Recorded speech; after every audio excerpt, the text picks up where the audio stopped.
In this video, we're going to go over the installation of a brand new 5-yard Western Marauder. Inside the hopper, when it gets delivered, comes with the spinner and chute. The wiring comes in a sealed bag, and it comes with this red bag here, as well as a baffle to go over the chain drive that has to get installed. Everything usually stays nice and dry inside here.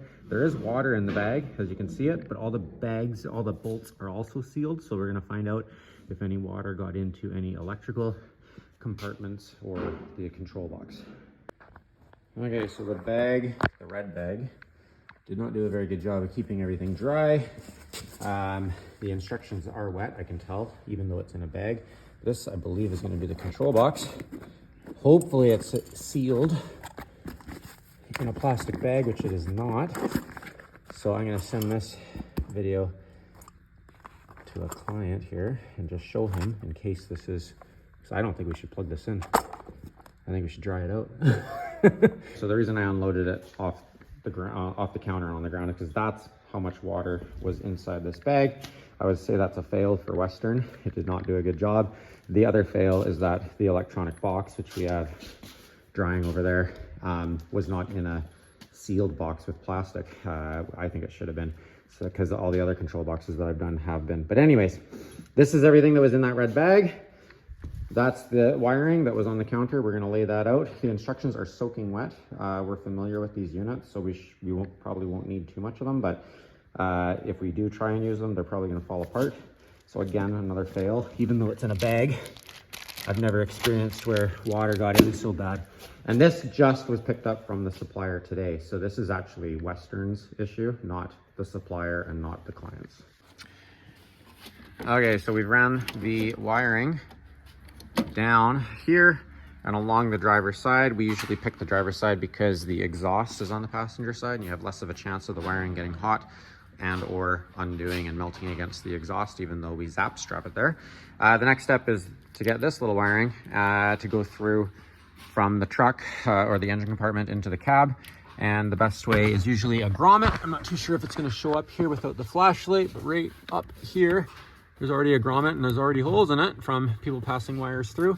These are for the upfitter switches, so we're going to tee into these, so that's going to be what powers on the unit. But that's how we're going to do, so I'll just do that and then I'll show you. To catch up on where we're at, the short red cable goes to the fuse down here. We mounted it against the firewall, and then it goes, you connect the harness, the long harness that runs the chassis, to the other side, and it goes down that way.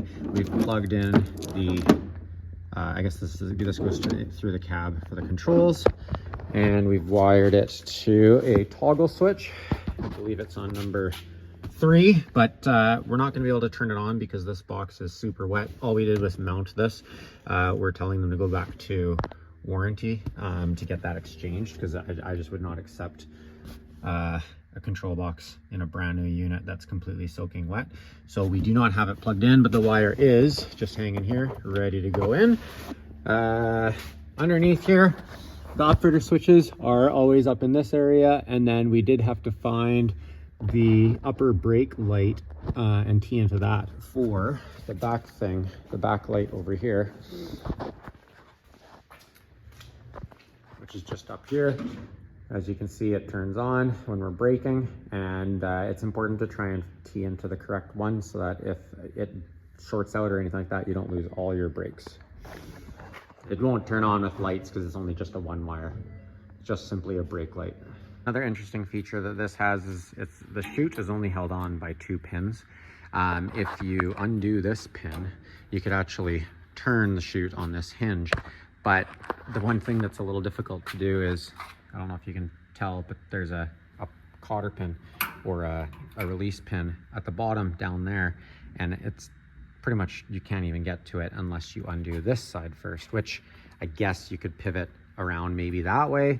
I don't think it will, but yeah, I think again it could be done a little bit differently and a little bit better, but it's still a cool feature that on such a large Salter you can undo a pin and peel it out, and then you can press the buttons on the side here for material feed. Here's an auxiliary work light. That would be teed into here if you were to mount a light anywhere around here.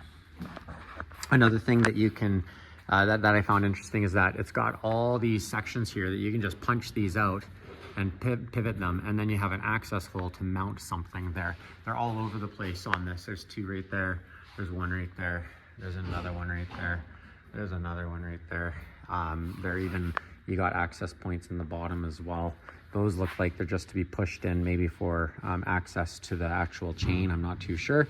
Again, if I had good electronics, good instructions, I'd have a better idea of what some of that stuff is. But for all in all, well-built unit.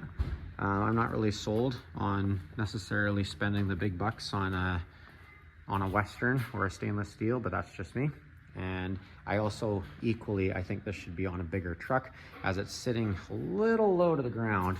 I think that it should be on, I think this is a 550 or a 450, but anyways, the chute, I mean, it's not very far from the ground, so it'll be interesting to see how this broadcasts, but I won't experience it because it's not my truck.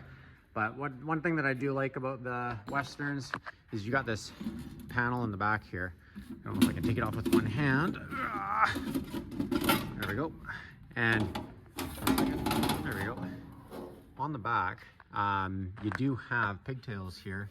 We teed into one of them because we installed a vibrator. It does not come with a vibrator, so we installed one.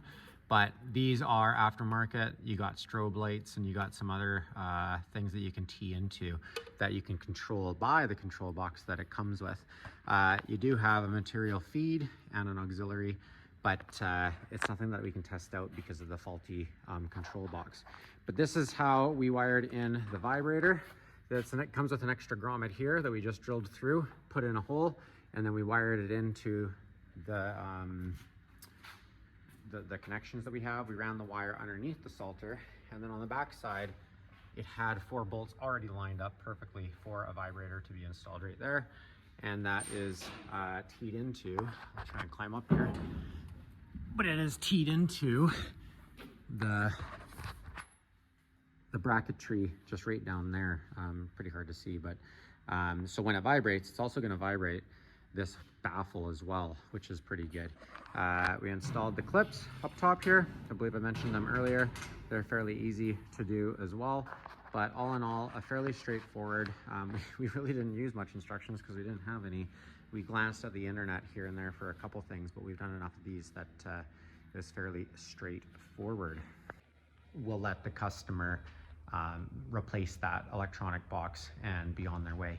But anyways, guys, that is not really the best way to show how to install a Western. My thoughts on the system is, yeah, it's not a bad system. It doesn't come with a vibrator, which I think is interesting. You don't need them as much for a stainless steel, but when you need them, you need them. So kind of silly that these are so expensive and they don't even come with a vibrator. And I'm not very impressed with how it was packaged up. Nothing seems to have been broken as far as the packaging goes, so the packaging just simply failed. So I'm curious, has this happened to some of you guys with a Western product or a different product where it gets delivered to you and all the items are damaged due to water? Comment below, let me know. But otherwise, stay tuned. This is a 5-yard salter installed. Stay tuned for other installations as well as help with, I guess, your snow removal business. Stay tuned.